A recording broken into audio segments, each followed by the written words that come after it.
কৃষ্ণ মানে আমি আজি নাম অপৰাধটো চাওঁ। নাম অপৰাধৰ দুটা কীৰ্তন আছে নহয় জানো? ইয়াত ওপৰত লিখা আছে দ্বিতীয় খণ্ড বুলি। মানে কীৰ্তনৰ প্ৰথম খণ্ডত আমাৰ গ'ল চতুৰ্বিংশতি অৱতাৰ। এতিয়া আমাৰ দ্বিতীয় খণ্ড হ'ব নাম অপৰাধ। এতিয়া নাম অপৰাধৰ প্ৰথম কীৰ্তন। এতিয়া আমি পোনপ্ৰথমে জানিব লাগিব নাম অপৰাধ। নাম মানেনো কি আৰু অপৰাধ মানেনো কি, নহয় জানো? এতিয়া ক'ত নামৰ এই অপৰাধবিলাক ক'ত ক'ত হয় সেইখিনি কথা ইয়াততো গুৰুজনাই প্ৰথমতে দিছে। এতিয়া চতুৰ্বিংশতি অৱতাৰটো বৰ্ণন কৰি লোৱাৰ পিছতে নাম অপৰাধটো নহয় জানো? মানে চতুৰ্বিংশতি অৱতাৰটো মানে আমাৰ ব্ৰহ্ম স্থাপনৰ কথা আছে ইয়াত। চতুৰ্বিংশতি অৱতাৰ ব্ৰহ্মক নমস্কাৰ কৰি লৈছে, অহম কৰে, আৰু তেওঁ ব্ৰহ্মক নমস্কাৰ কৰি ব্ৰহ্ম কেতিয়া সৃষ্টি হয় সেই সময়ৰ পৰা মানে তাৰপিছত জীৱবিলাক এনেকৈ সৃষ্টি হৈছে এটা এটা ৰূপ, নহয় জানো? মৎস্য অৱতাৰটো সকলো জীৱই মৎস্য অৱতাৰ ধাৰণ কৰিছে, নহয় জানো? প্ৰতিটো জীৱই যেতিয়া মৎস্য অৱতাৰ ধাৰণ কৰিছে, এই মৎস্য অৱতাৰ ধাৰণটো সেইকাৰণে ৰূপবিলাক মানে দেখুৱাই 10 অৱতাৰটো দেখাইছে, নহয় জানো? 10টা অৱতাৰটো প্ৰতিটো জীৱৰে আছে। এই সংসাৰত মানে কৰ্মমতেকেই 10 অৱতাৰ ধাৰণ কৰিছে, এই কৃষ্ণৰূপী দেখায়, নহয় জানো?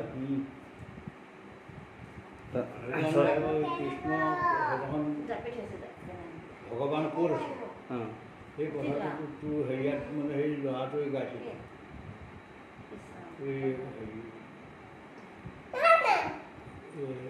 ফেচবুকত দিছিলে। সেই ল'ৰাটোৱে গাইছিলে, তয়ো আছিলি লগত, সেই ল'ৰাটোৱে গাইছিলে। কিন্তু ভগৱান ক'ত আছে ভকতে নাজানে বুলি কৈছিলে, হয় নহয়? ভকতে নাজানে ভগৱান ক'ত আছে, কিন্তু এনে গাইছিলোঁ। আমাৰ ইয়াতো পাইছিলোঁ, মোক এই মোবাইলত কৈছিলোঁ।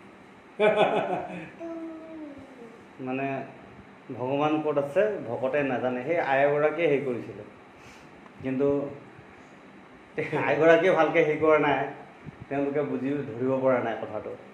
এতিয়া ভগৱানক ভকতে চিনি পায়, ভকতে চিনি পায়, ভকতে জানে। আৰু এতিয়া সেই কৃষ্ণ যিটো মানে 10টা অৱতাৰ ধৰি আছে কৃষ্ণ ধাৰণ, সেইকাৰণে নামঘোষাত প্ৰথমে লিখিছে নমস্কাৰ লিখা নাই জানো?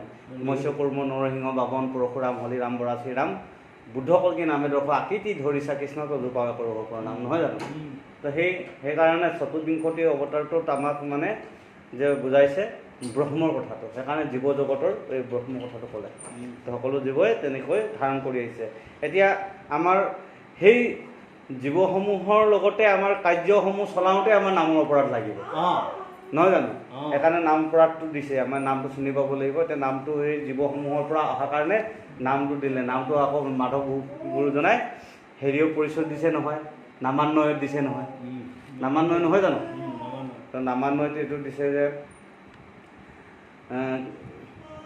কিষ হেন শব্দ ইটো পৃথিৱী বাচক হৈল ন আনন্দত পৱতয় দুইৰো এক পদ হৈল পৰম ব্ৰহ্ম ৰূপ কৃষ্ণ নাম এহি নাম আনন্দকৈ কয়, নাম আনন্দকৈ মাত্ৰ কয়।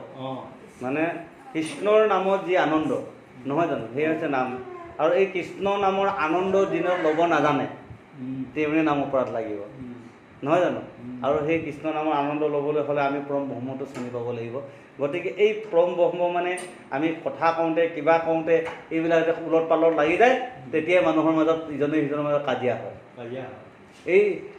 এতিয়া এই নাম আমি যিটো কওঁতে মেলোঁতে আমাৰ মানে সেইকাৰণে মাধৱ গুৰুজনে আকৌ ইফালেও কৈছে নহয়, হয় নহয়? আপুনি আপোনাৰ বন্ধু আপুনি আপোনাৰ শত্ৰু আপুনি আপোনাক ৰাখে মাৰে, হৰিক নভজি নৰে আপুনি হুৱে নষ্ট হৰি ভজি আপোনাক তৰে, নহয় জানো? গতিকে আমাৰ এইটো অপৰাধ যে আমি কথা কওঁতে অপৰাধ লাগি যায়, আকৌ ইজনক কওঁতে অপৰাধ লাগি যায়। কাৰণ আমি নামৰ অপৰাধটো আমি নজনাৰ বাবেহে আমাৰ এইবিলাক কাজিয়াটো হৈছে। এতিয়া নামৰ বিষয়ে বা নামৰ অপৰাধটো আমি কেনে ভকত মানে হ'ল জীৱবিলাককো বুজাইছে বা এইবিলাকক যিয়ে ঈশ্বৰৰ ভক্তি কৰে, নহয় জানো? তো সেইকাৰণে সেই ঈশ্বৰৰ ভক্তি কৰাসকলক আমি কেতিয়াও বেয়াকৈ গালি দিব নালাগে। এতিয়া মুখেৰে বেয়াকৈ কাজিয়া কথা কয় কাৰণে সিহঁতৰ মাজত কাজিয়া হয়, তেতিয়া ব্ৰহ্ম অপৰাধ লাগে আৰু সেইটো অপৰাধ মানে খণ্ডন নহয় নহয়। আৰু কেতিয়াবা গোটেই বছৰ মৃত্যু আগমুহূৰ্তলৈকে নমতিকে গুচি যায়।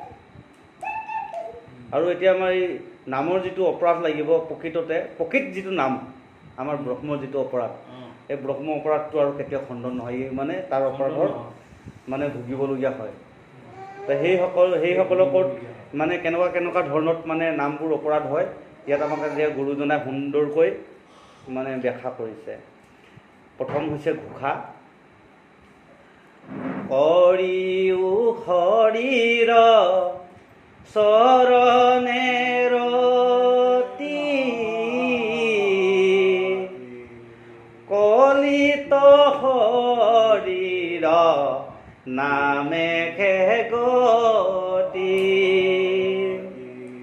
কৰিও শৰীৰ চৰণে ৰতি কলিত শৰীৰ নামে গতি। ইয়াত কিমান ধুনীয়াকৈ আমাক বুজাই দিছে যে প্ৰতিজনকে কৈছে যে হৰিৰ চৰণত ৰতি হোৱা, সদায় তুমি ৰতি হোৱা। কলিত এই হৰিৰ চৰণত ৰতি হ'লেহে হৰিৰ নামেৰেহে ইয়াত আমাক গতি উদ্ধাৰ কৰিব। যদি তুমি হৰিৰ চৰণত যদি ৰতি নোহোৱা তেনেহ'লে কলিত উদ্ধাৰ হোৱা পথ নাই। পথ এই ৰাম পদ্ম পুৰাণৰ স্বৰ্গখণ্ড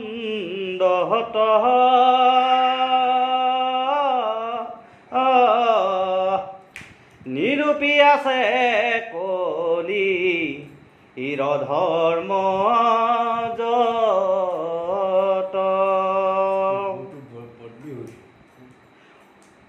তাক শুনা বেকান্ত চিতে যাৰ ইচ্ছা আছে ভৱতৰিতে।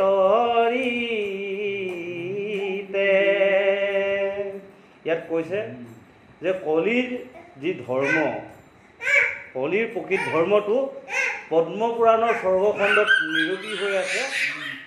গতিকে তাক একান্ত চিত্তে শুনা আৰু একান্ত চিত্তে শুনি এই সংসাৰৰ ভৱতৰণ কৰা, সংসাৰৰ ভৱ নদীত তৰণ কৰা। সেইটো মানে আমাৰ পদ্মপুৰাণতহে আছে। তাৰপৰা গুৰুজনাই পদ্মপুৰাণৰ পৰাহে ইয়ালৈ লৈ আহিছে। এতিয়া ইয়াত কথা এটা ক'লে, কলিযুগটো কোনটো? বৃদ্ধকাল।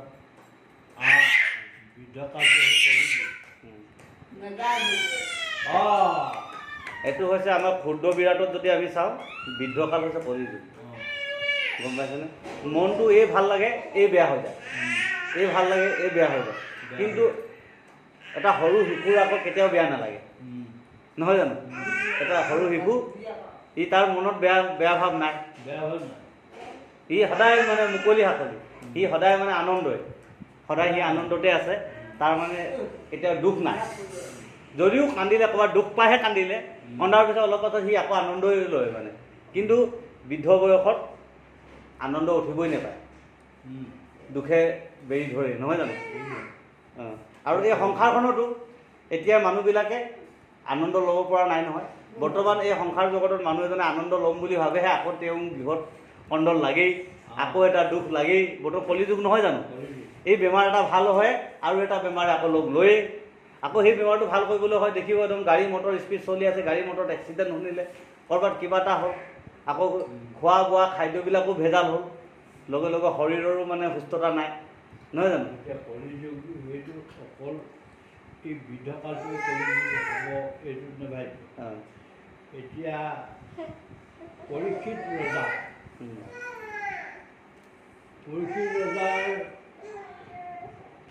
এই কলি যেতিয়া আহিলে, ক'ত বাস দিলে এতিয়া, কিন্তু পাছত গৈ পেলাই মুকুটটোত ল'লেগৈ। সেয়েহে তেওঁ মানে মনটো স্থিৰ নাইকিয়া হ'ল।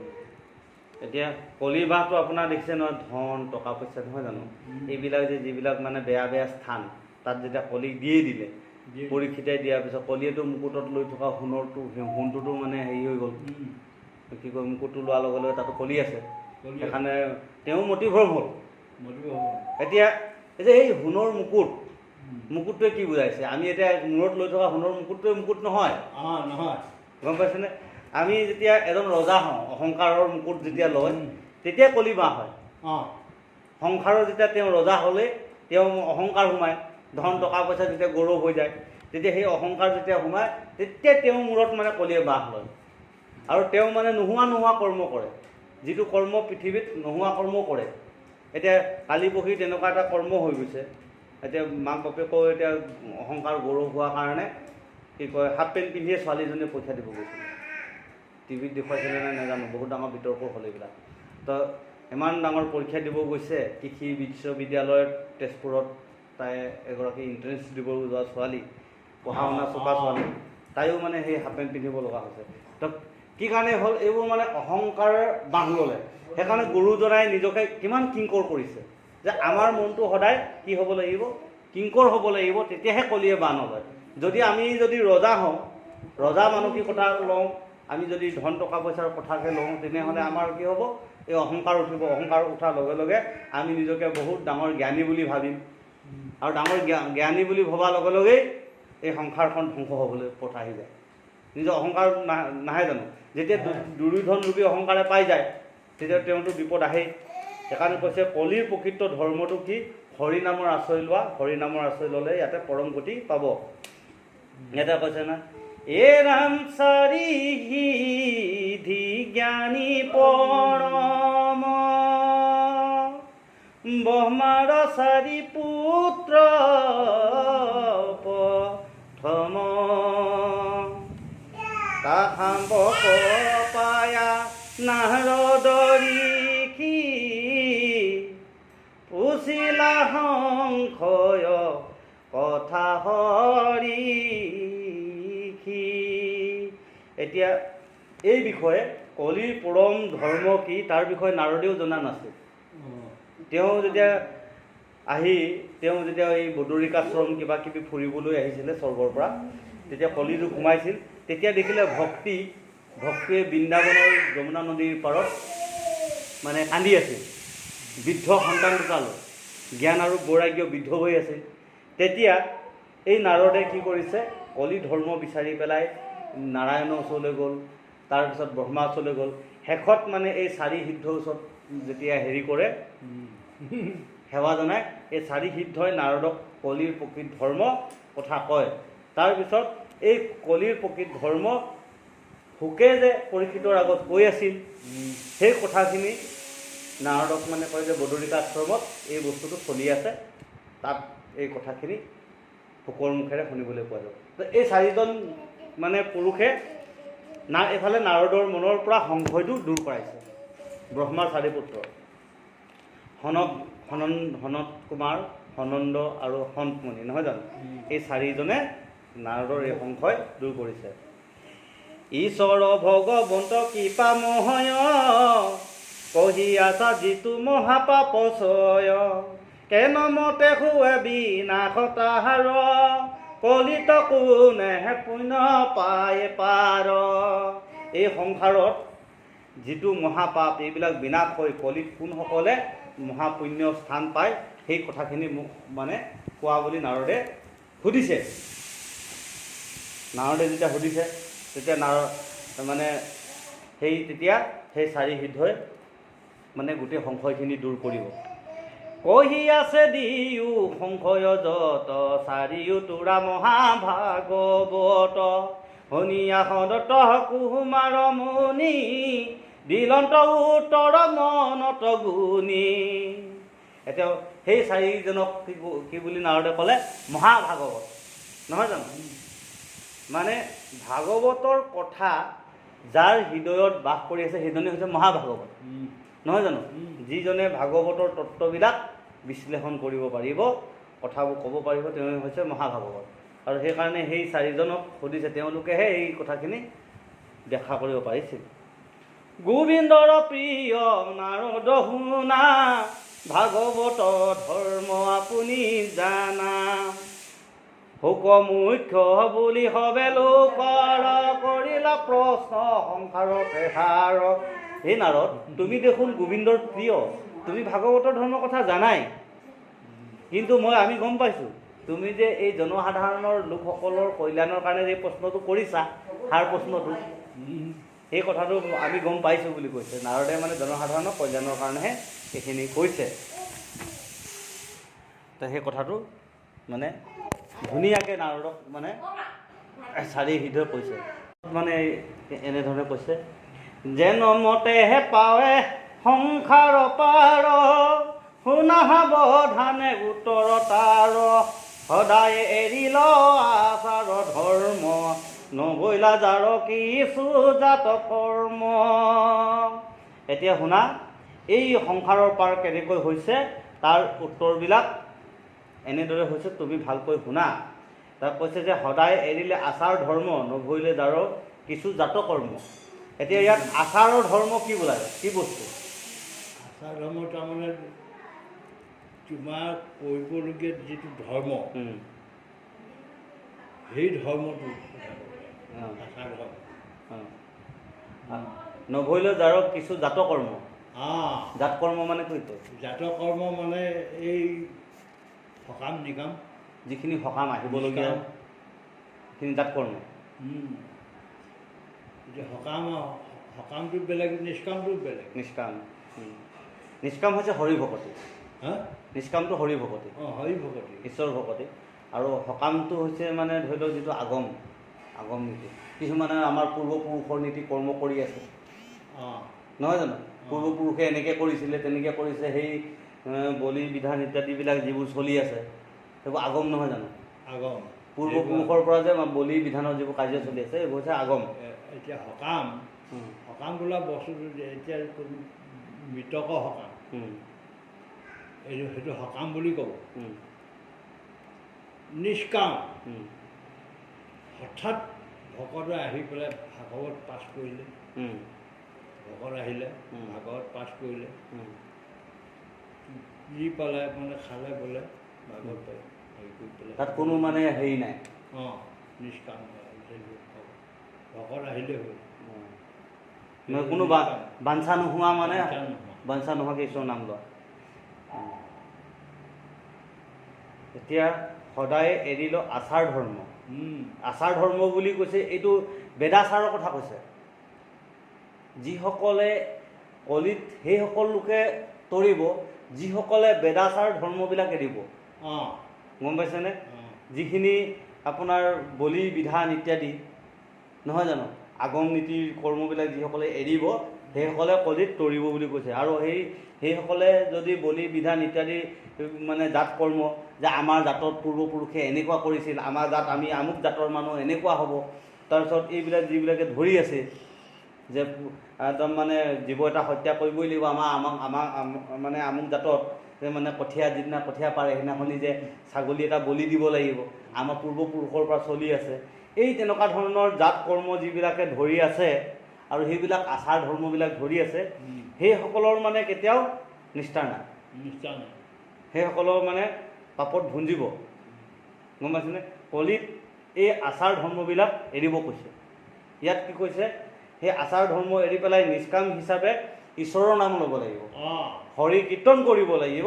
তেওঁহে মানে সৎবুদ্ধি হৈ তেওঁ মানে ঈশ্বৰ কীৰ্তন কৰিব, তেওঁহে মানে পবিত্ৰ বৈকুণ্ঠৰ স্থান পাব, আৰু তেওঁ মানে নিষ্কাম ভকতি হ'ব। এই আচাৰ ধৰ্মবিলাক সেইবিলাক এৰিব কৈছে। সত বুদ্ধি যিটো জগতে বঞ্চে, দম্ভ অহংকাৰ সদা নুগুচে, সুৰা পাই চাতুৰ কৰে চণ্ডাল, নিষ্ঠুৰ বাক্য বোলে সৰ্বকাল। এইখিনি কৈছে যে কলিত যিসকল মানুহে এইবিলাক কাম কৰি থাকিব সেইসকল মানে মহাপাপী বুলি কৈ আছে। গম পাইছেনে? এই দম্ভ অহংকাৰ যিবিলাক কৈছে, সৎ বুদ্ধি বুলি মই মানে চব জানো, মোৰ কথাটোৱে সত্য হয় বুলি ভাবে, দম্ভ অহংকাৰ কেতিয়াও নুগুচে। আৰু সদায় মানে কি কৰিছে, বেয়া বস্তু খাই সুৰা পাৰি কৰিছে, হয় নহয়? চাতুৰ কথা কৈছে, সেইবিলাক চাতুৰ চণ্ডাল কৈছে আৰু নিষ্ঠুৰ বাক্য সদায় কয়। সিহঁতে মানে ভাল কথা কেতিয়াও নকৰে। আৰু সেইসকল চাব কেনেকুৱা এটা পাপত ফচে সেইসকল মানুহ। আৰু এটা কথা কৈছে, পুত্ৰ দ্বাৰা ধন আকেখেৰতি সবাতো অধম যি পাপমতি। পুত্ৰৰ দ্বাৰা মানে মোৰ পুত্ৰ ইনকম কৰি দিব, মই তাৰ ধন খাম, যোনে সেইবোৰ আশা কৰি থাকিব সেইবিলাক পাপমতি। সেইবিলাকে পাপত মানে ভুঞ্জিব। মোৰ ল'ৰাক আশা কৰিছে, নিজেই কৰ্মটো কৰা নাই, নিজে নকৰি মানে সেইবিলাক কৰি আছে। সেইখিনিকে বুজাই আছে। সেইখিনি পাপমতি বুলিও ক'লে, কিন্তু কমনি খোৱাটো। এতিয়া সেইসকলেও মানে কি হৈছে, তৰিব পাৰিব যদি হৰিত শৰণ লয়। এতিয়া কি কৈছে, লোক পাব পুত্ৰৰ দ্বাৰা বুলি কৈছে, তাৰমানে কি আপোনাৰ শিষ্যৰ পৰাও, পুত্ৰৰ দ্বাৰা লগত আপোনাৰ শিষ্যৰ পৰাও যিবিলাকে ধন টকা পইচা আহৰণ কৰা মানে চেষ্টা কৰে, সেইসকলো পাপত মানে ভুঞ্জিব। সি হব পাপ হুৱে তৰণ যদি হৰি পদে লয়ে শৰণ।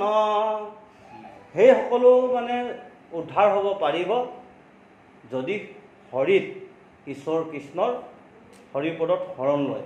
আৰু যেতিয়ালৈকে শৰণ নলয় সেইসকল আকৌ উদ্ধাৰ নহ'ব। কিন্তু সেইসকলো উদ্ধাৰ শৰণ লয়, কিন্তু মণি মুখতে থয়, এই শাস্ত্ৰ মেলি নাচায়। এনেই সেইবোৰ মানে মাধৱ ঘোষা কৈছে নহয়, বচনে কেৱল শৰণ লয় চিত্ৰান দেৱক ভজয় সদাচিতো ফল নধৰয়। তো সেইসকলৰ তেনেকুৱা এটা হ'বই, যিসকলে শৰণ লয়, মই শৰণ ল'লোঁ বোলে, আমুকত শৰণ ল'লোঁ, আমুক থানত শৰণ ল'লোঁ, আমুকত আশ্ৰয় লৈ আমি শৰণ ল'লোঁ, আমুক গোসাঁই দিলে। আকৌ অলপ পাছত গৈ পেলাই তাৰ পৰা ওলাই গৈ মদ পানী খালে, আকৌ মাছ খালে। আমাৰ গোসাঁই মাছ খাবলৈ মানা কৰা নাই নহয়, আমাৰ হেৰিয়ে কি কয় মদ পানী খাবলৈ কোৱা নাই নহয়। কোনজন মানে গুৰুৱে কৈছে মদ পানী নাখাবলৈ বুলি? তেনেকুৱা কথা নকয় জানো? তেনেকুৱা কওঁতা আছে। কিন্তু সেইসকল মানে কৈছে ন, সেইবোৰ চণ্ডাল নিষ্ঠুৰ। সেইবিলাক যদি শৰণ লৈ যদি সেইবিলাক কাম কৰিবলৈ যায়, নিষ্ঠুৰ বাক্য কৰিবলৈ যায়, তেওঁৰ উদ্ধাৰ নাই। সেইজনৰ উদ্ধাৰ নাই বুলি কৈছে, সেইসকলতো অধোগতি যাবই। তো সেই কথাটো সুন্দৰকৈ কৈছে। এতিয়া কিছুমানেতো তেনেকুৱা আছে, মই আমুকত মানে হেৰি লৈছোঁ, আমাক গোসাঁইও মাছ খায়, নাই জানো? আমাক কোনো এজন হেৰিয়ে এনেকৈ কৰিবলৈ মানা কৰিছে, মানে কোৱা নাই যে আমুকটো কাম নকৰিবি, আমুকটো নকৰিবি। সেইটো কেলৈ ক'ব? কাৰণ সেইটো শৰণ লোৱাৰ পিছত নিজেই চিন্তা কৰি পাব লাগিব, মই যে এজন শৰণ লোৱা ভকত, গতিকে মই যে এই বস্তুটো খাব লাগে নালাগে বিচাৰ নিজৰ বিবেকৰ ওপৰত, নহয় জানো? শৰণাচাৰ্য সেইটো কোৱা কোনো কথা নাই নহয়, তেওঁ যে ক'ব লাগিব, নহয় জানো? তেওঁ সেইটো কোৱা কথা নাই। যেতিয়াই নেকি ঈশ্বৰৰ নাম দি পেলাই হৃদয়ত বন্তি গছ জ্বলাই দিলে, শৰণ দিয়াৰ লগতো হৃদয়ত বন্তি গছ জ্বলিল। সেইদিনাখনিৰ পৰা নিজেই চিন্তা কৰি পাব লাগে, আমুকে কৈছে নেকি, আমুক কোন শাস্ত্ৰত লিখা আছে, সেইবিলাকতো কথাটো কেতিয়াও নক'ব নহয়। কাৰণ সংসাৰ তৰণৰ কথা তোমাৰ ওপৰতে, তুমি কোনমতে গৈ পেলাই তৰণ কৰিবা, নহয় জানো? তো এতিয়া মানে ক'বলৈ যায় যে মোৰ আকৌ শাস্ত্ৰত লিখা আছে, কোনেনো কৈছে এনেকুৱা কথা। তা আমাৰতো গোসাঁই মানে সেইবোৰ কথা কোৱা নাই, আমি শৰণ ল'লোঁ আৰু এতিয়া আমি মদো খাব পাৰোঁ, সেইও খাব পাৰোঁ, আমাৰ একো নাই, আমাকতো গোসাঁই এইবোৰ কথা কোৱা নাই নহয়। তেনেকুৱা ধৰণৰ আৰু আমুকত ল'লোঁ, তামুকত শৰণ ল'লোঁ, কিন্তু শৰণৰ কিবা হেৰি থাকিলে নি, মৰ্যাদা থাকিলে নি? একোৱেই নাথাকিল। সেইবোৰ বচনে কেৱল শৰণ লয় চিত্ৰান দেৱক ভজয় লিখাই হৈ আছে। এতিয়া কথা এটা হ'ল, এই শৰণ লোৱা মানুহবিলাকে এই যে ৰন্ধন স্থানত যিসকলে যায়, সেইসকলে এই ভকতৰ ওচৰত কিয় সেৱা লয়? নোলোৱা হ'লেও হয়, নোলোৱা হ'লেও হ'লে হয়। এই কথাটো কিয় হ'ল? সেই কথাটো মই ধৰিছোঁ, প্ৰায় মানুহৰ ঘৰত থাকে। এতিয়া আজি আমাৰ কি হয়, সেই তেনেকৈ শৰণ লৈতো আহিলে, আঁতৰি বনালে, ল'লে, কিন্তু প্ৰকৃততে আকৌ ৰন্ধনশালত যাওঁতে সেইখিনি কৰ্ম নকৰে। আজিৰ দিনত সেইটো নকৰে। আমাৰ যেতিয়া ৰন্ধন কাৰ্যটো শৰণ লোৱা মানুহজনে আগে সেৱাকাৰী মানে আশীৰ্বাদ লৈ, তাৰপিছতে শৰণৰ মানে হেৰি লোৱাৰ পিছত সেই মানুহে সদায় যে প্ৰাৰ্থনা কৰি, গুৰু গোসাঁই প্ৰাৰ্থনা কৰি, তাৰপিছত যদি মানে প্ৰসাদমুঠি বনাবলৈ যায়, সেই প্ৰসাদমুঠি আপোনাৰ অন্ন হৈ নাথাকে, সি প্ৰসাদ হৈ যাব। ভাত হৈ যাব, ভাত হ'ব, নহয় অন্ন নহয়, প্ৰসাদ নহ'ব, প্ৰসাদ নহ'ব, নামৰ প্ৰসাদ নহয়। যদি সি ঈশ্বৰৰ ওচৰত প্ৰাৰ্থনা নকৰে তেতিয়া ভাত হৈ যাব। যদি ঈশ্বৰৰ ওচৰত সেৱাকাৰী ভকতৰ মানে আদেশ লৈ যেতিয়া বনাব সেইটো প্ৰসাদ হৈ গ'ল, প্ৰসাদ হৈ গ'ল, তেতিয়া তেওঁতো প্ৰসাদৰ মানে আশ্ৰয় পাই গ'ল। সেই মুঠি কেতিয়াও মানে ভাত হৈ নাথাকে আৰু সেইটো প্ৰসাদ। তেতিয়া প্ৰসাদ সেই মুঠি ল'লেও শৰীৰৰ কাৰণে উপকাৰী, নহয় জানো? সাধাৰণ পানী লগা, আমাৰ পানী লগা বোলে মুখ লগা বুলি আমি পানীটো বা জাৰিলে আমাৰ যেতিয়া পেটটো ভাল হয়, আমি যেতিয়া ঈশ্বৰৰ নাম লৈ যেতিয়া সেই মানে চাউলটো বা যেতিয়া দিম, সেইটো আৰু কিমান প্ৰসাদ হ'ব তাত যদি ঈশ্বৰৰ নাম সোমায়, নহয় জানো? নামৰ ব্ৰহ্ম যেতিয়া সোমায়। এতিয়া আমাৰ ইয়াতে বা কথা এটা কৈছোঁ, মই বহুত ঘৰত দেখিছোঁ। মই নামঘৰটো আছে সেয়া চোতালত নামঘৰটো আছে। এজনে হাঁহ কৰিলে মেলিলে থলে দৰ্জা বন্ধ কৰিলে, বাকীসকলে ৰন্ধন কৰিলে, এই কিছু হ'ল। বাকীসকলেতো শৰণ লৈছিলে, ভকত কোন সেইটোৱে ধৰিছোঁ মই। ভকত কোন? তুমি যেনিবা নাম গালা, হৰি নাম গালা, শুনিলে কোনে? কোনে শুনিলে? কিন্তু শ্ৰৱণ কীৰ্তন নহ'ল নহয়, সেইটো শুনোতাজন নাই, শুনোতাজন নাই যে। সেইকাৰণে গোটেই ঘৰখনৰ মানুহখিনি আহি নামঘৰত উপস্থিত হ'ব লাগে। হ'ব লাগে। আৰু সেই তাতে হাঁহ ভাগ লৈ বাছ মই ৰন্ধনত যাম, আদেশটো ল'ব লাগে, আদেশটো লৈ ৰন্ধনত যাব লাগে। সদায় পুৱা গধূলি থাকিব লাগে। এতিয়া মানে ঘৰৰ গোটেই পৰিয়ালখিনি বহিব লাগে। পৰিয়াল বহি প্ৰাৰ্থনা কৰাৰ পিছত প্ৰাৰ্থনা কৰি এটাই চৌটোলৈ গুচি যাব লাগে, নহয় জানো? প্ৰথম প্ৰাৰ্থনাটো গালে, গোৱাৰ পিছত বাকীকেইজনে এনেকুৱা শ্ৰৱণ কীৰ্তন কৰিলে, আৰু যিখিনি কৰিলে আৰু মানে ইজনে গৈ মানে প্ৰসাদমুঠি বনাবলৈ যাব লাগে। তেতিয়া মানে সেই প্ৰসাদ হ'ব তেতিয়া। তাৰমানে এই তাত ৰন্ধন কৰোঁতে পঞ্চমনা পাপ থাকে, সেই পাপখিনি খণ্ডন হ'বৰ কাৰণে সেইখিনি কোৱা যায়, ভকতৰ ওচৰত। তেতিয়া এই আমাৰ সেই নামটো যে নাম ব্ৰহ্মটো শুদ্ধ হয়। এতিয়া আমাৰ যিটো নাম অপৰাধ নহয় জানো, নাম ব্ৰহ্মটো তাতে আমাৰ শুদ্ধ হৈ আহিব, প্ৰসাদৰ পৰা শুদ্ধ হৈ আহিব। প্ৰসাদৰ পৰা শুদ্ধ হ'ব। এতিয়া আমাৰ কি হয়, বাহিৰত নামঘৰটো বনালে, যিকোনো এজনে সেৱা কাইলৈ গাটো ধুলে, বন্তি জ্বলালে, মই মানে ভজনো ল'লোঁ, শৰণো ল'লোঁ, ভজনো ল'লোঁ, অকল বৰতাল বজালে আৰু নাম গালে, গুচি আহিলে। কিন্তু তাৰ নামটো গালে, কিন্তু ইজন ভকতজন নাই, কোনে শুনিলে? এতিয়া শ্ৰৱণ কীৰ্তন নহ'ল, নহয় জানো? এতিয়া এই শ্ৰৱণটো কৰিলে, কীৰ্তনটো কৰিলে, শ্ৰৱণটো নকৰিলে। এতিয়া শ্ৰৱণ কৰিব কোনে? এতিয়া কীৰ্তনটো গাওঁতে গালে, এতিয়া ভকতে শ্ৰৱণ কৰিবলৈ নাই। সেইকাৰণে দুজন হ'বই লাগিব, প্ৰকৃতি পুৰুষ লাগিবই, আৰু তেতিয়াহে শ্ৰৱণ কীৰ্তনৰ কাৰ্যটো হ'ব। সেইটোতো আমি বাহিৰ হিচাপে লাগিবই, কিন্তু প্ৰকৃত ঈশ্বৰৰ কৰ্ম ভাগ কৰিবলৈ হ'লেও আমাৰ প্ৰকৃতি পুৰুষ লাগিব। এতিয়া প্ৰকৃত ঈশ্বৰৰ যি সেৱা ভাগ, সেই ভাগৰ কাৰণেতো প্ৰকৃতি পুৰুষ লাগিব, নহ'লেতো সেই ভাগ নহ'ব। তো সেইটো উত্তম মানে কৰ্মটোৰ কাৰণেও আমাক এইখিনি কথা ৰহস্যখিনি লাগে। কৃষ্ণ ৰাম দেৱতু উত্তম কৰোণা কৰ, মুকুতি পাই যত চৰাচৰ, যিটো থানে তান, যিটো থাকে তান দৃঢ় আচাৰী, ভজিলে তাকো নিস্তাৰন্ত হৰি। দেখক কিমান ধুনীয়া কৈছে, নহয় জানো? সেইজন মানে যেতিয়া সেইসকল গোটেই ঘৰৰ পৰিয়ালটো একেলগে যেতিয়া নাম চাম গালে, তেতিয়া সেৱাকাৰী যেতিয়া গ'ল, তেতিয়া সেই হৈছে দেৱতো উত্তম, দেৱতো উত্তম। আৰু সেই নামেৰে যে প্ৰসাদমুঠি হয়, নহয় জানো? তেতিয়াই হৰি ভজিলে, আৰু সেইটো হ'ব যেতিয়া এইসকল যিসকল পাপমতী আছিলে, সেইসকলো ঈশ্বৰত শৰণ লোৱাৰ পিছত তেওঁ দেৱতাতকৈ উত্তম হ'ল।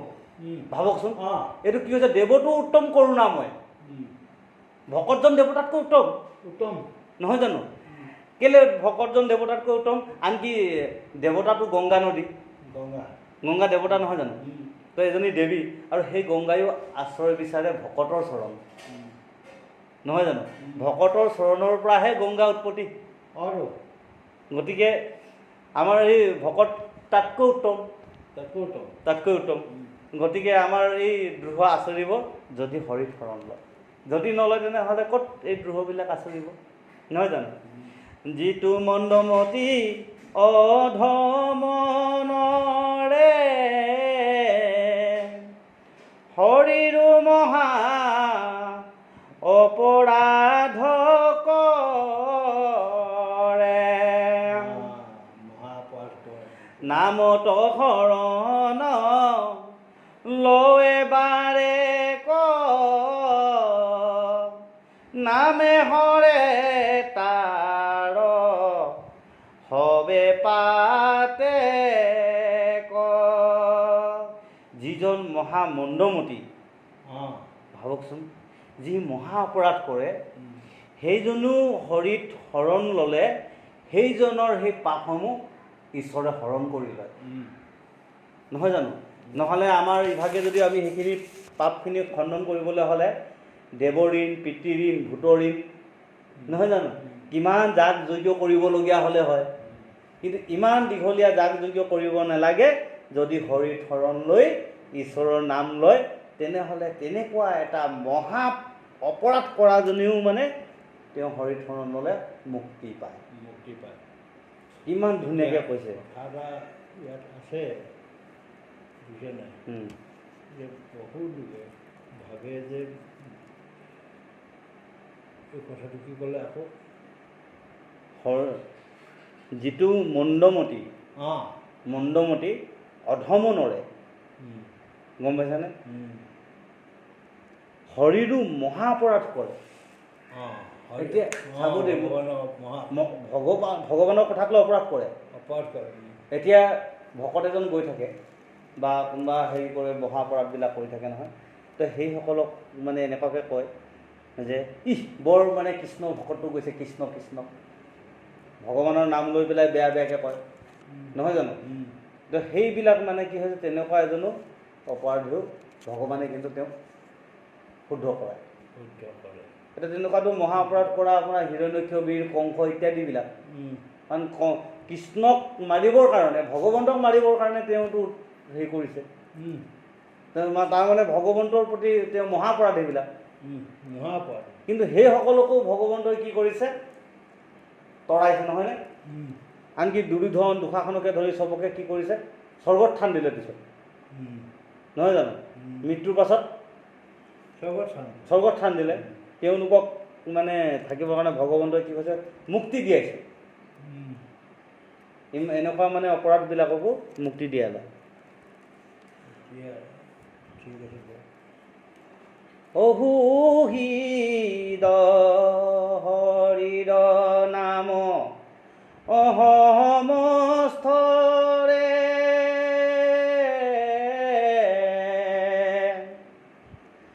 তাৰো অপৰাধ জিনৰে কৰে তাহাৰ ৰক্ষা নাহিও পায়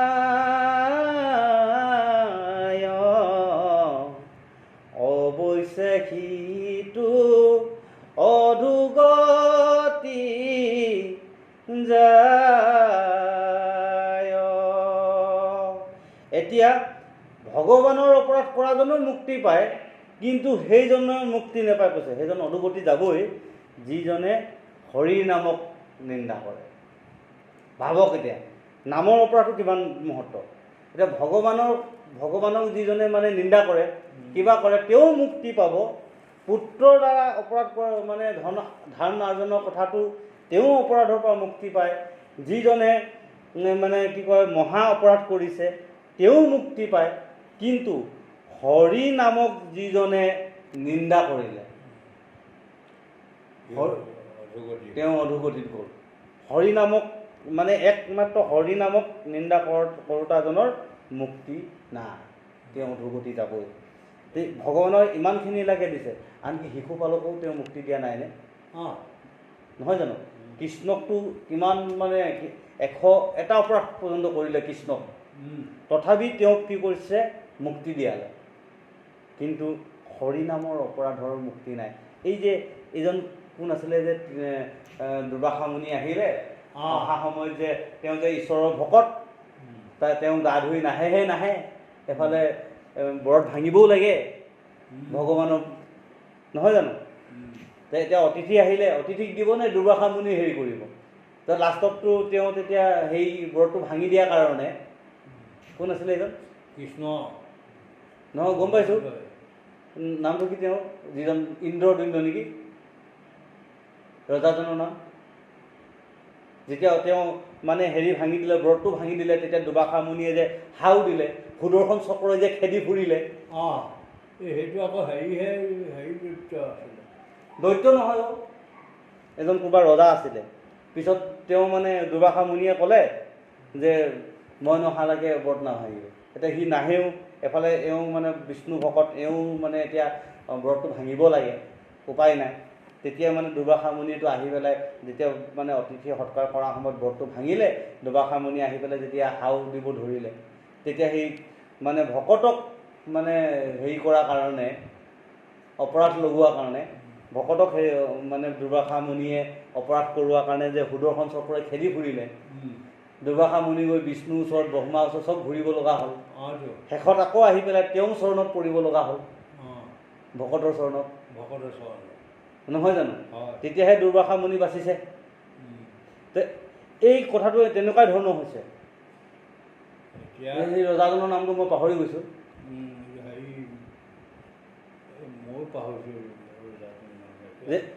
সেই তেনেকুৱাই হৈছে যে যিজনে মানে সুহিত হৰি নাম সমস্তকে যিজনে অপৰাধ কৰিছে, তেওঁৰ ৰক্ষা নাই। তেওঁ কি হয়? তেওঁ অধোগতি যাবই। আৰু সেইজনক ভগৱন্তেও ৰাখিব নোৱাৰে, কৈছে। তেওঁ কেনেকৈ কৈছে? হৰিও ৰাখিবে নোৱাৰে তাক, শুনিয়া নাৰদে বুলিলা বাক, নামৰ কোন অপৰাধ গণ, লোকক যিটো পুণ্য কৰে চন। তেতিয়া এই যে নামত যিসকলে অপৰাধ কৰে তেওঁলোক কেতিয়াও অধোগতি যাবই, মুক্তি নাই, সেই কথাটো কৈছে। তেতিয়া নাৰদে পুনৰ সুধিছে, এই নাম অপৰাধ বোলা বস্তু কেনেকুৱা কেনেকুৱা কৰ্মত নামৰ মানে অপৰাধ লাগিব, সেইবিলাক মানে চন্ন নহয়, গম পাইছেনে? এই যে আমি যেতিয়া বেয়া ভাৱনা, বেয়া চিত্ত, বেয়া কৰ্মত সদায় লিপ্ত হৈ থাকিম, তেতিয়া সেই বেয়া লিপ্ত ভাৱনাই আমি ঈশ্বৰৰ শৰণ নোলোৱাকৈ আমাৰ তেতিয়া ব্ৰহ্মটো বেয়া হৈ থাকিব, নহয় জানো? সেই বেয়া ব্ৰহ্মৰ পৰা আহিবলগীয়া ভৱিষ্যতটো সি বেয়াই জন্ম হ'ব। ঈশ্বৰৰ ওচৰত শৰণ নাই লোৱা, সি ঈশ্বৰৰ শৰণ নাই লোৱা, তেওঁ অধোগতি গৈ আছে সেইজন। আৰু সেই অধোগতিৰ ব্ৰহ্মৰ পৰা জন্ম হোৱাবিলাকতো সেই অধোগতিয়ে হ'ব। আৰু সেই অধোগতিৰ কাৰণে আহিবলগীয়া ভৱিষ্যতটো অধোগতি হ'ল। সেইসকলৰ ঘৰখন কেতিয়াও নতৰে। সেইকাৰণে কৈছে এইটো যে নাম অপৰাধটো বোলা বস্তুটো সেই ব্ৰহ্মটোক বুজাইছে, গম পাইছেনে? এতিয়া ব্ৰহ্মক বুজাইছে। সেই ব্ৰহ্ম যদি অপৰাধ লাগিছে, আমাৰ মন, সেইকাৰণে ঈশ্বৰ নাম হৰি কীৰ্তনক অপৰাধ কৰিলে মানে, হৰি কীৰ্তন অপৰাধ হ'লে মন ভাৱনা চিত্তবিলাক আমাৰ শুদ্ধ নহয়। মানে আমি নামেৰেহে মন ভাৱনা চিত্তটো শুদ্ধ কৰোঁ। আমি সেই নাম যেতিয়া চিত্তক শুদ্ধ নকৰোঁ, অন্তৰ যদি শুদ্ধ নকৰোঁ, সেইখন পাপী অন্তৰে যদি আহিবলগীয়া মানে প্ৰাণীবিলাক সৃষ্টি কৰে, সেইটো কেতিয়াবা শুদ্ধ হ'ব নেকি? আৰু সেই প্ৰাণীবিলাকতো এনেও, সেই জন্ম হোৱা প্ৰাণীবিলাকতো এনেও অপৰাধী হ'ব। যেনেকৈ শিৱই মোহিনীৰ পাছে পাছে ঘূৰোঁতে, তেওঁ তেতিয়াতো নাম অপৰাধ। তে শিৱৰ এই মোহিনীৰ পাছে পাছে ঘূৰোঁতে তেতিয়া গজকেতো জন্ম হৈছে। গজ মানে হাতী, নহয় জানো? কেতু মানে অসুৰ। তো আমিও মানে কি হয়, এই এনেধৰণৰ যিবোৰ কৰ্ম, যিবোৰ ঈশ্বৰৰ নামত নাহি পেলাই মোহিনীৰ মায়াৰ কংকালৰ পাছে পাছে ঘূৰি থাকিলে আৰু সেইবোৰৰ দ্বাৰা যিবোৰ মানে ব্ৰহ্ম সৃষ্টি হ'ব আৰু সেই সৃষ্টিবিলাক সদায় মানে অধোগতিয়ে জন্ম হ'ব, সি কেতিয়াও সংসাৰখনত পুণ্য কৰ্ম কৰিব নোৱাৰে আৰু সেইসকল সন্তান সকলো গজকেতুৱে হ'ব, নহয় জানো? ইমান ধুনীয়াকৈ সেইটো কথা কৈছে। এতিয়া সেইদিনাখন নামঘৰতে ওলাইছিলে কথাটো, কৃষ্ণৰ জন্মটো হেৰিয়াত। এতিয়া চব মই সেই তেতিয়া কথাটো বুজাই কৈছিলোঁ, তথাপি মানুহে মানি নল'লে। কৃষ্ণ যে শ্যামবৰণীয়া এইটোতে ক'ব পাৰে। কওকচোন ভকতে কওক, কৃষ্ণ যে শ্যামবৰণীয়া, এইটো যে কেলৈ শ্যামবৰণীয়া? শ্যামবৰ্ণটো কেনেকুৱা এই বস্তুটো কওকচোন, কোনোবাই ক'বনে? কোনেও নকয়। পাছত মোকে এই প্ৰদীপে সুধিলে, হেৰি নহয় কওকচোন, আপুনিয়ে কওক।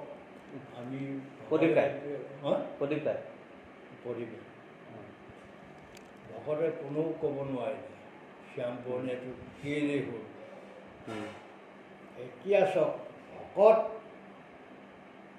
এই পৃথিৱীত কিমান আছে, কিমান মানুহ গোট খাওক, লাখ মানুহ গোট খাওক, কাৰোবাৰ চেহেৰা মিলিবলৈ কাৰো নিমিলে। গতিকে গোটেই চেহেৰাবোৰ বা ৰংবোৰ মিলাই শ্যামবৰণ কৰিলে। সেই শ্যামবৰণটোতেই আছে নানা কিচিমৰ ৰং আছে, নানা বৰণৰ ৰং আছে।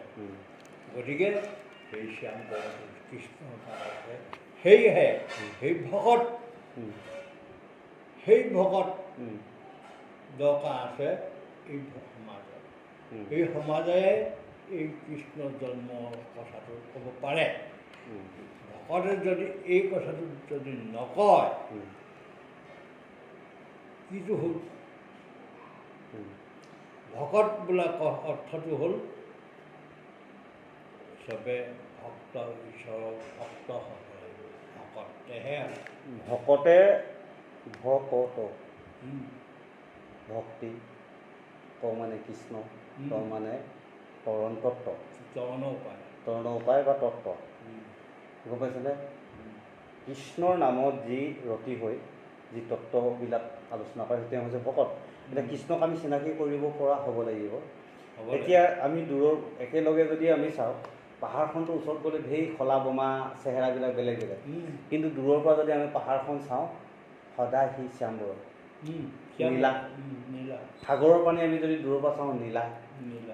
আমি যদি মৰুভূমিত দূৰৰ পৰা মৰুভূমি মৰিচিকা যদি পন খেদি ফুৰে তাকো দেখিব নীলা, জিলমিল জিলমিল জিলমিল জিলমিল দূৰৰ একদম দূৰলৈ চাই দিয়কচোন, চকুকেইটা জিলমিল জিলমিল দেখিব আৰু সেইটো নীলা বৰণ আহি যায়। তাৰপিছত আকাশখন চালোঁ নীলা। তদ্ৰূপ তেনেদৰে আমি যদি ওপৰৰ পৰা যিমান ভকত আছে, যি সংসাৰৰ জীৱ জগতসকলক একলগ কৰি পেলাই, মানে গছ গছনিৰ পৰা ধৰি সকলোকে লগ কৰি পেলাই ওপৰৰ পৰা যদি চাওঁ দেখিবলৈ আমাক নীলা লাগিব। আমি বেলেগ নহওঁ, আমি যিমানেই নাথাকোঁ, বগা ক'লা ৰঙা যিয়ে নাথাকোঁ, কিন্তু আমি যিয়ে বস্ত্ৰ পিন্ধি পৰিধান নকৰোঁ লাগিব, কিন্তু আমাক দেখোঁতে আমাক নীলাই দেখিব। গতিকে কৃষ্ণ কালাৰটো নীলা, গতিকে ভগৱন্ত নীলা, তেওঁ বৰণটো নীলা। সেইকাৰণে ভগৱন্তই প্ৰত্যেক পাত্ৰটোত বেলেগ বেলেগকৈ সোমাই আছে, কিন্তু দূৰৰ পৰা একলগত চালে মানে সেই ব্ৰহ্মটো নীলা হৈ যায়। কাৰণ এই প্ৰকৃতিখন তেওঁ সৃষ্টি কৰিছে, কিন্তু দূৰৰ পৰা যেতিয়া পৃথিৱীখন দেখা পায় কেনেকুৱা দেখিব? নীলা দেখিব। বুধ গ্ৰহৰ ৰঙা, মংগল গ্ৰহৰ ৰঙা বা শুক্ৰ গ্ৰহৰ ৰঙা এনেকুৱা কিবা দেখিব, সূৰ্যটো ৰঙা দেখিব, কিন্তু দূৰৰ পৰা আমি যদি পৃথিৱীখনলৈ চাই পৃথিৱীখন সদায় নীলাই দেখিব। কাৰণ এই প্ৰকৃতিখনৰ যি গৰাকী, তেওঁ সমস্ত মানে প্ৰকৃতিখনৰ যিটো গৰাকী তেওঁ হৈছে নীলাবৰণ। গতিকে আমি তেওঁক দেখুৱাব পাৰিব লাগিব। সেইকাৰণে ভগৱন্ত হৈছে নীলাবৰণ। গতিকে তমালহৰ দিশ বৰ্ণ শ্যাম কলেবৰ কৈছে যে এইটোৰ ওপৰৰ যিটো চুঁচটো এৰুৱাই দিলে যিটো এৰি যাব সেই কালাৰটোৱে হৈ যাব কৃষ্ণ বৰণ। সেইখিনি কথা কৈছে। এতিয়া আমি এই নাম অপৰাধটো তাতেই হ'ব যদি ঈশ্বৰৰ শৰণ নলৈ আমি যেতিয়া এই কৰ্মবিলাক কৰিম, জীৱ সৃষ্টি কৰা কৰ্ম কৰিব, আৰু সেই জীৱবিলাক কেতিয়াও মানে মুক্তি নাথাকে আৰু সেই মুক্তি নথকা জীৱসকলৰ পাপ অধোগতি যাব, সেই আহিবলগীয়া সংসাৰখন নষ্ট হ'ব। যিমান তাক আকৌ শুদ্ধ বুজাই থাকিলেও সি নুবুজে। গতিকে যৌৱন কালত ঈশ্বৰক শৰণ দিয়াই, ভগৱন্তৰ ওচৰত অনুৱাই যেতিয়া শৰণ দিয়াই, তেওঁ যদি চণ্ডালো আছিল, মদ পানী খোৱা অঘাইটঙো আছিল, বা ভগৱান কৃষ্ণৰ নামত বহুত বেয়াকেও কৰিছে, আকৌ শৰণ লোৱাৰ পিছত তেওঁ বাচিব পাৰিব। কিন্তু এই হৰি নাম, ঈশ্বৰৰ নাম যদি নলয়, তেওঁ যদি কেতিয়াও আশ্ৰয় নোলোৱাকৈ এই জীৱ ব্ৰহ্মবিলাকৰ কৰ্ম কৰিবলৈ যায়, তেনেহ'লে সেই ব্ৰহ্মৰ কেতিয়াও তৰণ নাথাকে, আৰু সেই তৰণৰ কাৰণে এই জীৱসমূহ কেতিয়াও মানে মুক্তি নাই। আৰু সেই জীৱসমূহে কি কৰিব, সদায় বেয়া কৰ্ম কৰিব, গজকেতুৰ দৰে। যদি তেনেকুৱা এজন গজকেতু জন্ম হৈ যদি পিতৃ মাতৃক যদি অশান্তিয়ে পাই থাকে, সেই পিতৃ মাতৃ জানো গোটেই জীৱনটো মুক্তি পালেনে? নাই পোৱা সেইজন পুত্ৰৰ পৰা। কাৰণ সেইকাৰণে কৈছে শৰণ লৈ, ঈশ্বৰত শৰণ লৈ, ঈশ্বৰৰ ৰূপ ধাৰণ কৰা ঈশ্বৰ ব্ৰহ্ম ৰূপেৰে আহিবলগীয়া ভৱিষ্যতবিলাক যদি আমি সৃষ্টি কৰোঁ, তেনেহ'লে সেই পুত্ৰই কেতিয়াও পিতৃ মাতৃক কি নকৰে, অনাথ অবিচাৰ নকৰে, নহয়নে, বিবিচাৰ নকৰে। তো গতিকে সেই পিতৃ মাতৃ সদায় শান্তিয়ে থাকিব লাগিব, তেতিয়া নাম শুদ্ধ হ'ব। যদি সেইবিলাক কৰ্ম পিতৃ মাতৃয়ে নকৰে, তেনেহ'লে তেওঁলোকৰ সংসাৰখনৰ গোটেই জীৱনটোলৈ নামৰ অপৰাধ লাগিয়ে থাকিব, তেওঁলোকৰ মুক্তি নাই। সেইটোৱে নাম অপৰাধ কৈছে। সেইকাৰণে আনন্দ, যিসকলে ঈশ্বৰৰ নাম ল'ব তেওঁলোকৰ হৃদয়ত সদায় আনন্দ থাকিব, কৃষ্ণ নামৰ আনন্দ থাকিব। সেইকাৰণে নাম আনন্দক মাত্ৰ কয় বুলি কৈছে, নহয় জানো? দুয়ো পৰম কি শিখৰ হেন শব্দ এইটো পৃথিৱী বাচক ভৈল ন আনন্দত পৰ্বতই, দুয়ো এক পদ ভৈল পৰম ব্ৰহ্ম ৰূপ কৃষ্ণ, নাম আনন্দক মাত্ৰ কয়। তো তেতিয়াহে নাম আনন্দটো হ'ব। তো দুয়ো এক পদ পৰম ব্ৰহ্ম আমাৰ হ'ব লাগিব, তেতিয়াহে কৃষ্ণ আনন্দ আহিব, আৰু সেইটো মানে পুণ্য হ'ব। নহ'লে এনেকুৱা যিমান পুণ্য আছে সংসাৰখনত, যদিও মই পুণ্য কৰিছিলোঁ, শৰণ নাই লোৱা, তেনেহ'লে এই পুণ্য কৰ্মবিলাকো চব ছন্ন হৈ যাব। কোনে সেই নামৰ অপৰাধ লগা, শৰণ লোৱাৰ পাছতো যেতিয়া আমি ঈশ্বৰৰ নাম নলওঁ, তেনেহ'লে সেই নাম অপৰাধৰ যিখিনি কাৰ্য হ'ব আহিবলগীয়া ভৱিষ্যতো, তেওঁ যিমান আগতে পুণ্য নকৰক লাগিলে তেওঁ ছন্ন হৈ যাব, তেওঁ কেতিয়াও মুক্তি নাপায়। পাপ কহঞ্চি যায় অধুগতি, কহিও নামৰ দৃঢ় সম্প্ৰতি, শুনি মুনি বাক্য বুলিলা তথা, পুছিলা পৰম ৰহস্য কথা। পূৰ্বত কহিলা মুত শংকৰে, প্ৰকাশিব আকৌ তোমাত তৰে, শুনা যেন নাম দৃঢ়ৰ, হৰি হৰি বোলা সমস্ত নৰ। এই নাম অপৰাধৰ কথাবিলাকত কেনেকুৱা হয়, এইখিনি কথা শিৱশংকৰে নাৰদৰ আগত কৈছিল। নাৰদ আৰু এইসকলৰ আগত কৈছিল, 4 সিদ্ধৰ আগত কৈছিল।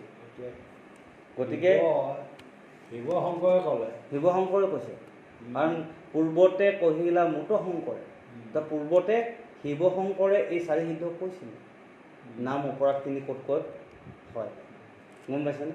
তো সেইখিনি কথা বহাৰ পিছত সেইখিনি কথা তোমালোকে শুনি যোৱা, ক'ত ক'ত কেনেকৈ অপৰাধ লাগে। বাকী দ্বিতীয় কীৰ্তনটো বেলেগ এদিনা আৰম্ভ কৰিম, নহয় জানো? এতিয়া আজিলৈ ৰাখোঁ, কাইলৈ দ্বিতীয় কীৰ্তনটো কৰিম। কৃষ্ণ দোহাৰি দিওঁ। হে ৰাম শুনা যেন দৃঢ় নামৰ, হৰি হৰি বোলা সমস্ত নৰ। কৃষ্ণ কৃষ্ণ ৰাম কৃষ্ণ, জয় ৰাম জয় ৰাম, জয় নাৰায়ণ জয় কৃষ্ণ, জয় জগদ্গুৰু শ্ৰীমন্ত শংকৰ।